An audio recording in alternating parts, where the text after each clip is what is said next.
There is a pattern inside you that you've never fully admitted, a pattern that shapes your choices, your habits, your future. You don't just tolerate the life that hurts you. You choose it, you return to it, you protect it, you defend it, you wrap yourself in it because it's the only life your nervous system knows how to survive. People think suffering just happens to them, but the truth is far darker. You recreate the environments, the emotions, the behaviors, and the relationships that match the pain you're familiar with. Not because you want to suffer, but because predictable pain feels safer than unfamiliar peace. Your brain is wired for survival, not happiness. Happiness is optional. Predictability is mandatory. This is why you keep choosing habits that kill your ambition. This is why you stay around people who shrink your potential. This is why you pick distractions over responsibility. This is why you return to the same toxic cycles you swore you would leave. This is why every breakthrough becomes a breakdown. Your mind sabotages anything that doesn't feel like home, even if home was built from chaos, trauma, avoidance, and self-destruction. Part 10 exposes something most people spend their whole lives denying. You recreate the pain that shaped you because deep down, you don't know who you are without it. If you grew up around instability, discipline feels threatening. If you grew up around chaos, peace feels suffocating. If you grew up around criticism, self-respect feels undeserved. If you grew up around fear, confidence feels delusional. If you grew up around emotional distance, intimacy feels dangerous. And dopamine becomes the glue that keeps these patterns alive. Dopamine rewards you for staying exactly where you are. You think you're procrastinating? No, you're protecting yourself from the emotional intensity of change.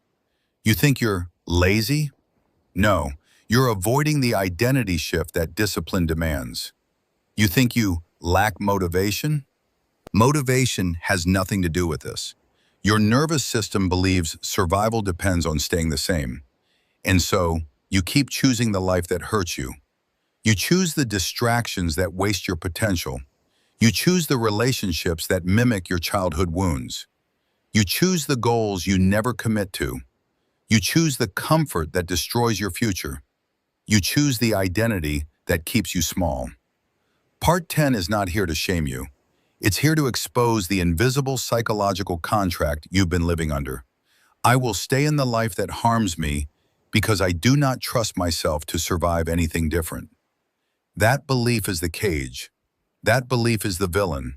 That belief is the silent killer of dreams, potential, ambition, discipline, identity. But here's the breakthrough, the terrifying, liberating truth. The moment you realize your suffering is self-chosen is the moment you become powerful enough to choose differently. Change won't feel good at first. Recovery rarely does. Discipline is not supposed to be comfortable. Rewiring your nervous system feels like death because the old identity is dying. You will shake. You will resist. You will want to quit. You will try to escape back into your old life because that life doesn't demand courage, maturity, or responsibility. But if you stay, if you endure the discomfort long enough, the shift happens. Your brain stops fighting you. Your identity begins to stabilize. Your discipline becomes natural. Your habits align with your values. Your potential stops feeling impossible. You realize the truth. You were never broken. You were conditioned. And conditioning can be rewritten. Identity can be rebuilt. Discipline can be learned. Potential can be awakened. But only if you stop choosing the life that hurts you simply because it feels familiar.